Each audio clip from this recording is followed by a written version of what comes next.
Some stories end in silence, others in rejection. And sometimes, what destroys a relationship isn't what was said, but what was ignored. Mitch Marner will not return to the Maple Leafs. This is no longer speculation, nor a doubt hidden between the lines of insider reports. It's a fact, cold, direct, and impossible to ignore. What once seemed like just another contract saga has become a definitive ending, but one without public drama. No press conference, no farewell letter. The end came in the most brutal way possible, with indifference. Reporter Andy Strickland was the first to deliver the blow of reality. According to him, it's decided. Marner will not play for Toronto next season, and that, coming from a player developed by the franchise itself, who grew alongside Austin Matthews and wore the blue and white jersey as a symbol of hope for an entire generation, hits differently. It hits deep, because this isn't just about losing talent. It's about watching a promise collapse, witnessing in real time the end of a relationship that was supposed to be historic, and seeing it all fall apart not due to a lack of skill or results, but because of a breach of trust, resentment, hurt. Throughout the entire season, the Leafs tried to keep Marner. There were conversations, offers, gestures. Even after the early playoff exit, management still believed there was a chance.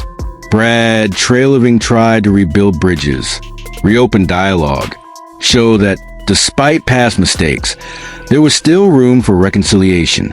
But all he received was silence.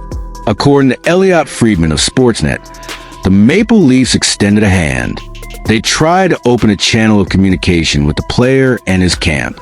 But on the other side, there was no response. No contact.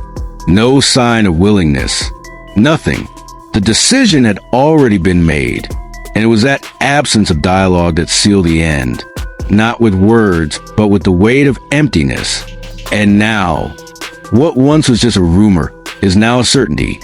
Mitch Marner and the Leafs have gone their separate ways. And this goodbye won't have a happy ending.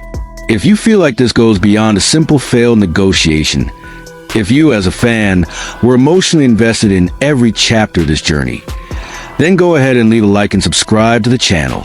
Because here, the story of the Leafs is told with emotion, with truth, and with you as part of it. But after all, what exactly caused this rupture? According to reports, the breaking point came when Marner was asked to waive his no-trade clause, a gesture that, from the front office's perspective, represented an attempt to gain flexibility in the market, a strategic move. But from Marner's perspective, it was an insult, a blow to his ego, a clear sign that he was no longer untouchable. From that point on, pride took over, trust crumbled, and the weight of the city of Toronto, with all its passion, pressure, and spotlight, seemed to become unbearable. Because wearing the Leafs jersey isn't just about playing hockey. It's about facing the fans every day, living under constant scrutiny, turning talent into leadership. And unfortunately, Marner couldn't carry all of that. His talent? Undeniable. Solid stats, regular season impact, high hockey IQ. But in Toronto, talent alone is never enough. Here, every mistake echoes. Every failure makes headlines. And the playoffs, where legends are made, were Marner's weakness. Year after year, underwhelming performances, missed clutch moments, and a fan base growing increasingly impatient. Today, maybe for the first time in a long while, the Maple Leafs have clarity. They know what they're dealing with. They know who wants to be there and who doesn't. And that's powerful. With the certainty that Marner won't return, Brad Treliving and his team can now focus their efforts on what truly matters: protecting the future. First and foremost, that means securing a contract extension for Matthew Knies before he becomes vulnerable to external offers starting July 1st. Knies represents a new cycle, a new hope, and there's no more room for distractions. As for Marner, maybe he'll find success away from Toronto's spotlight. Maybe he'll rediscover his shine in a market with less pressure, fewer demands. But here, he leaves behind a bitter taste, not of anger, but of disappointment, because it could have been forever. He could have been a legend. He could have been part of a dynasty. But instead, his story with the Leafs ends pale, disconnected, sad. And now I ask you, fan, was it Marner who failed Toronto, or was it Toronto that never figured out how to protect its heroes? Leave your opinion in the comments. This space is yours. But hockey, like life, doesn't allow empty space for long. When one door closes, another opens. And with the Marner era now officially over, the Maple Leafs are beginning to look clearly at the pieces they still have. And, more importantly, at the ones they can still use. Because while one star quietly slips out the back door, another foundation is starting to take shape. And it's emerging exactly where the Leafs have suffered the most for years, the goaltending position. After seasons marked by uncertainty between the pipes, Toronto can finally breathe with confidence.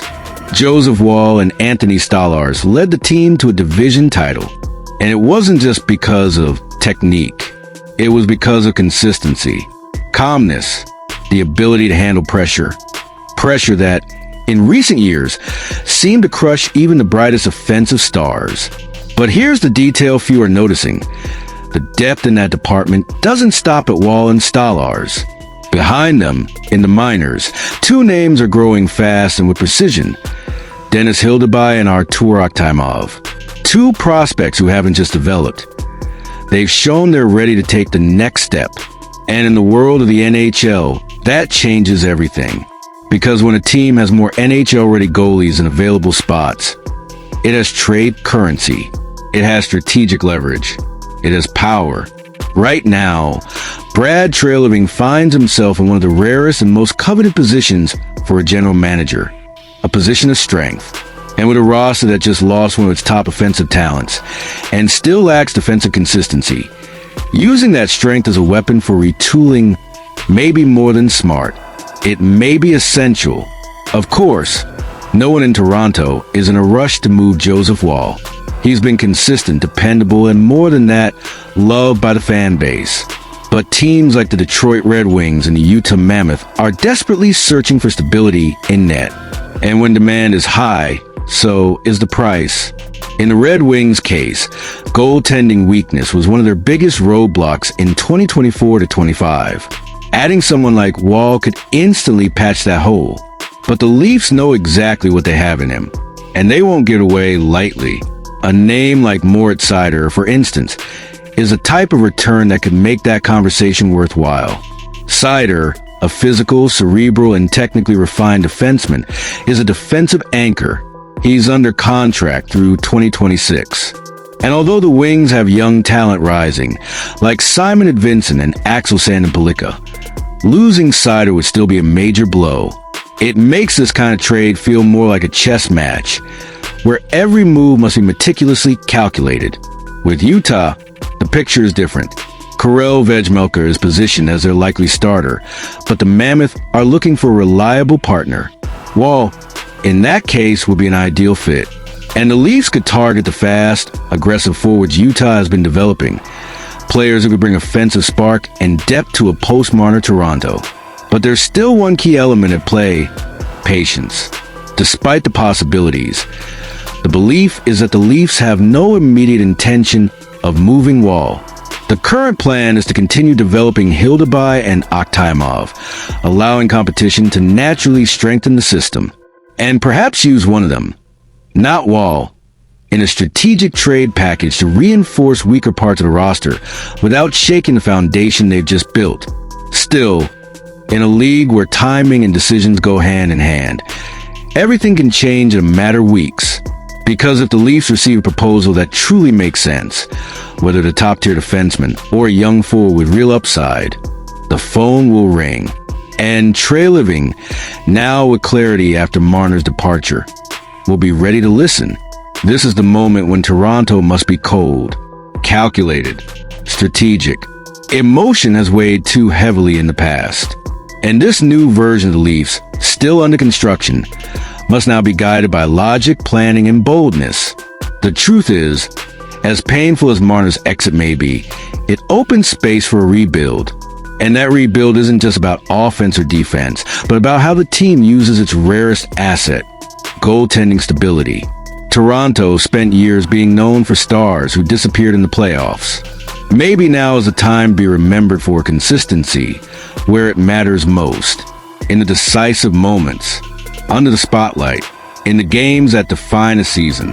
And that's why the real question isn't just who the Leafs will bring in, it's who they're willing to let go to finally turn the page. So what about you, fan? Would you give up Joseph Woll for a real shot at strengthening the team elsewhere? Or do you believe that after all these years, Toronto has finally found its Woll and must protect it at all costs? Drop your thoughts in the comments, leave a like, and subscribe to the channel. Because this offseason's next moves are shaping up to be the most unpredictable and most important in recent memory. And when everything seems quiet again, that's when the next big impact might hit. Toronto is changing. And maybe, for the first time in a long while, it's changing the right way.